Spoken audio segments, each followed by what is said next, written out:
we have next week, something breaks through, some particular model, some particular AI breaks through that. What would the next few months look like for humanity? Well, man, there's a difference between, you drop an ice cube into a glass of lukewarm water. I can tell you that it's going to end up melted. I can't tell you where all of the molecules are going to go along the way there. Everybody ends up dead. This is the easy. All right, so Chris Williamson, YouTuber/podcaster, just interviewed Eliezer Yudkowsky, someone a lot of you are probably already familiar with. And even though I'm pretty sick right now, as you can probably tell from my voice, I just had to cover this, because this was honestly the clearest and most logical explanation I've seen yet of why humanity won't survive superintelligence. It was a terrifying watch, but also kind of hard to look away. So Eliezer Yudkowsky, if you don't already know him, is one of the earliest people to warn about what happens after we build something smarter than us. He's basically the guy who helped kickstart the whole AI safety movement. And in this interview, he explains why superintelligence isn't just another transformative technology. It's the last one we'll ever get to build. Here's how he puts it. Is it going to be that misaligned with us? Why can't it be friendly? Because we don't know how to make it friendly. Our current technology is not able to do this, even with the small, stupid AIs that will hold still and let you poke at them until they're good enough at writing code to be commercially saleable, or until they, are good enough at seeming to be fun to talk to for people to pay $20 a month to talk to them. So those AIs will hold still and let you poke at them. What we're doing to them now barely works. I would expect it to break as the AI got scaled up to superintelligence. And once the AI is superintelligent, it is not going to hold still and let you continue poking at it. I expect to see total failure of this technology as we scale it to as the AI companies arms race headlong into scaling it to superintelligence. There's possibly even a step where they tell GPT-6, okay, now build GPT-7, or tell GPT-7, okay, now build GPT-8, and maybe that step just completely breaks the technology we're using all on its own. Also, I expect the current technology, if we just like scaling it directly to break as we get to superintelligence. I can potentially start to dive into the details. The view from 10,000 feet is just stuff is already going wrong, and of course, if you walk into completely uncharted scientific territory, more stuff is going to go wrong the first time you try it. And that wouldn't be a problem if we were in a situation where humanity gets to back up and try again, infinity times over the next 3 decades, which is how it usually works in science, right? Like your flying machines don't work on the first shot. You get a bunch of people crashing and injuring, and in some cases killing themselves, and they're trying to build the first flying machines at the turn of the 20th century. But those accidents don't wipe out humanity. Humanity picks itself up and dusts itself off and tries again even after the inventors kill themselves. And the trouble with superintelligence is that it doesn't just kill the people who are building it, it wipes out the human species, and then we don't get to go back and try again. So that's kind of the core idea. There are no do-overs. All it takes is one group, one company, or one country to build a superintelligence. And in the kind of arms race we're in right now, that version almost certainly won't be aligned. Yudkowsky talks about why that's the case in the next clip. But the main thing to understand here is, if something goes wrong, it's not just the pilot and a few passengers who go down. It's everyone. If there isn't some kind of wake-up moment, like a Hiroshima or a Chernobyl, but for AI, we'll probably just keep pushing forward, bit by bit, convincing ourselves it's all under control, right up until it isn't. The AI does not love you, neither does it hate you, but your use of atoms it can make for something else.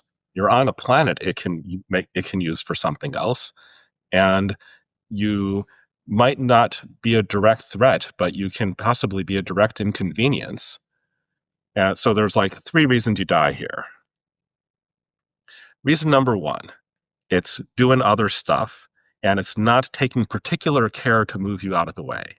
It is building factories that build more factories, and it is building power plants that power the factories, and the factories are building more power plants to power the factories.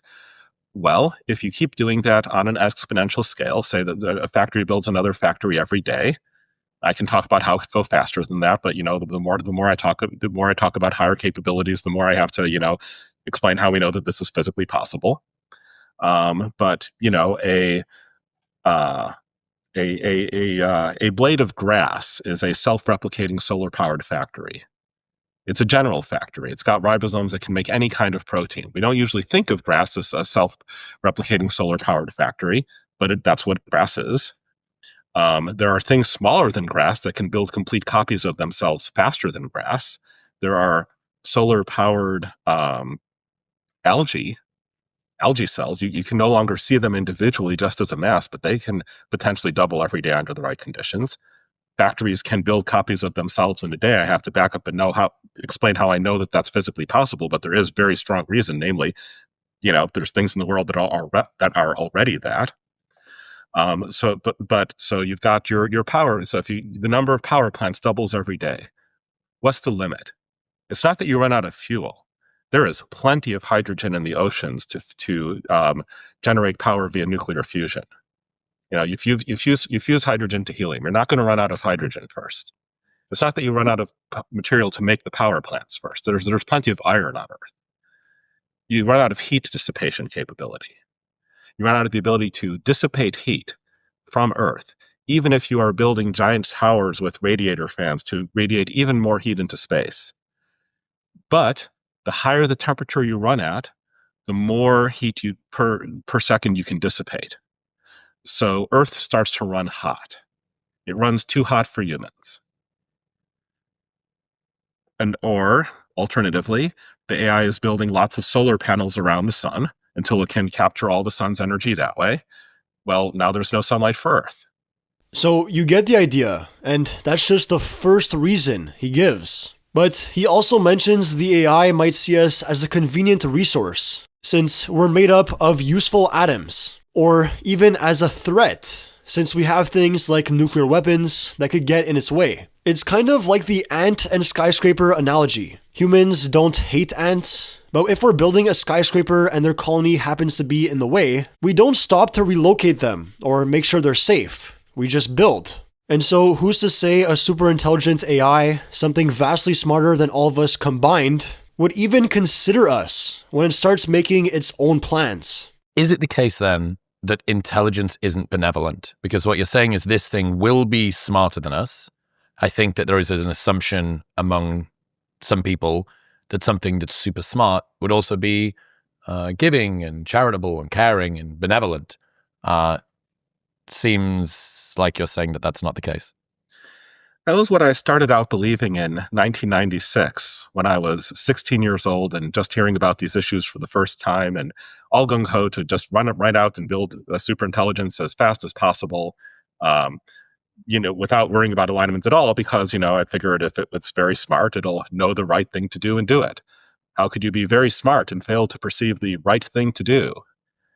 And I invested more time studying the issues and came to the realization that this is not how computer science works. This is not the laws of cognition. This is not the laws of computation. There is not a rule saying that as you get very, very able to correctly predict the world and very, very good at planning, there's no rule saying your plans must therefore be benevolent. It would be great if a rule like that existed, but I just don't think a rule like that exists. I think that many individual human beings would, as they got smarter, get nicer. It is not clear to me that this is true of Vladimir Putin. It could be true. I wouldn't want to gamble the world on it. And as we talk about, not even Vladimir Putin, but just like sort of outright sociopaths, psychopaths, people who have never cared about anyone, I get even less confident that they will start to care if you make them smarter. And then AIs are just in this completely different reference frame. They're complete aliens. And they sort of automatically want to stay that way for this. So do you currently want to murder people? No. If I offered you a pill that would make you want to murder people, would you take the pill? No. Okay. Well, they want to do their stuff and they don't want to take a pill that makes them want to do your stuff instead.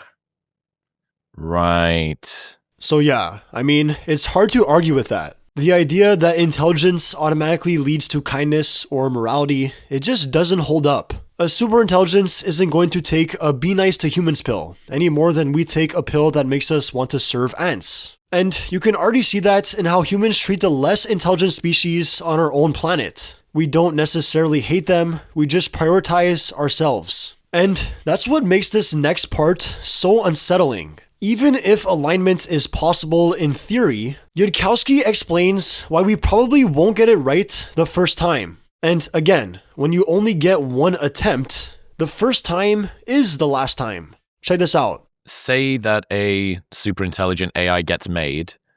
What do you think the next few months look like, realistically? Like it's already super intelligent? Yeah, okay, we have next week, something breaks through, some particular model, some particular AI breaks through that. What would the next few months look like for humanity? Well, man, there's a difference between, you drop an ice cube into a glass of lukewarm water. I can tell you that it's going to end up melted. I can't tell you where all of the molecules are going to go along the way there. Everybody ends up dead. This is the easy. You want to explain, like what every step of that process looks like. There are fundamental barriers to that. Barrier number one is that I'm not as smart as a superintelligence. I don't know exactly what strategies are best for it. I can set out lower bounds. I can say it can do at least this, but I can't say what it can actually do. And maybe even more than that, the future is hard to predict if you want all the details. I can't give you next week's winning lottery numbers. I can tell you're going to lose the lottery. I can't tell you what ticket wins. So, I can sketch out a particular scenario. It might look like OpenAI finishes the latest training run of what's going to be GPT 5.5, and they test it on coding problems, and it's it's like, I see how to build GPT-6. And they're like, whoa, really? And it's like, yeah. And this AI isn't even plotting anything yet. It's just doing the sort of stuff that OpenAI wanted it to do. They're like, all right, build us GPT-6. And it writes the code for the thing that grows GPT-6, and they grow GPT-6, and GPT-6 is its abilities at first seem to skyrocket. But then, as all these curves inevitably do, it seems to level out. It's not shooting up the same pace. It slows out, it levels off, classic S-curve. Only in this case, it's because the thing that GPT 5.5 built, and again, to be clear, I'm not saying this will happen at GPT 5.5. You asked me to explain how this will go down. It happened next week, so I'm saying GPT 5.5, because you told me to. But anyway, it levels out. But in this case, it's because the entity that GPT 5.5 built got to the level of realizing that it would be to its own advantage to sandbag the evaluations and pretend not to be as smart as it actually was, so that OpenAI will be less wary when it comes to taking what they're calling GPT-6 and, rolling it out to everyone. It looks great, on the alignment spectrum, maybe not perfect, but, better than the previous models, not alarmingly good, but safer than their previous model. So they roll it out everywhere. So this is just one potential scenario he's laying out. Obviously, no one can predict the future, especially when we're talking about superintelligence. But the idea of faking alignment or faking capabilities is something we've already seen small hints of. And it's something humans do all the time, playing dumb. So you can bet a superintelligence would have that trick up its sleeve too, along with far more tricks we can't even imagine. He actually gets into a few of those later in the interview. It was honestly scary. But toward the end, they finally talk about what could actually be done. And in Eliezer's view, there's really only one solution. I'm trying to work out what the solution is. Do you have any proposed solutions that makes this seem slightly less apocalyptic? best I have to offer is the same solution that humanity used on global thermonuclear war. Don't do it. Instead of having the global thermonuclear war and trying to survive it, which for nuclear war might have worked, don't have the nuclear war. We managed to do that. It's the best sign of hope I can offer you. It is slightly harder for AI in some ways, if not others. But, people going into the 1950s, 1960s, they thought they were screwed. And that wasn't them indulging in some nice doom-scrolling pessimism, luxuriating in the pleasant feeling of being doomed. This was people who did not want to be doomed. But they looked at the course of human history over the last century. They looked at World War I. They looked at how in the aftermath of World War I, everyone had said, let's not do that again. And then there'd been World War II. They had some reason to be worried about nuclear war. They had some reason to expect that no country was going to turn down the prospect of making nuclear weapons.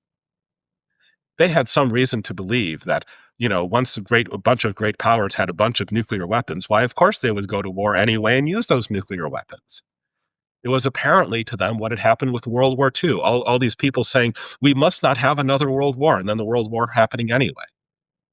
Why didn't we have a nuclear war? Well, on my account of it, it is because for the first time in all human history, all the great powers, all the leaders of the great powers, understood that they personally were going to have a bad day if they started a major war. And people had pretended before to proclaim that, war is a very terrible thing that should never be done.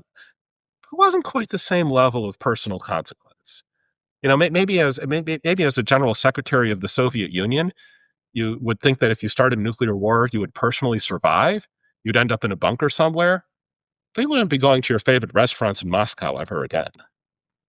So yeah, that's really his entire point. Just don't build it. Not slow down, not regulate better. Literally just don't. Because once something smarter than us exists, we're no longer the ones calling the shots. You can agree or disagree with him, but it's hard to deny that it's a logical perspective, and one we shouldn't just brush off. I mean, maybe he's making some assumptions about what superintelligence will actually look like. But we all are, because no one really knows. And that's exactly why you can't rule out either possibility. Total extinction, or a post-scarcity utopian future, or something in between. That's why I like to cover both sides on this channel. I find myself going back and forth all the time on where this ends up.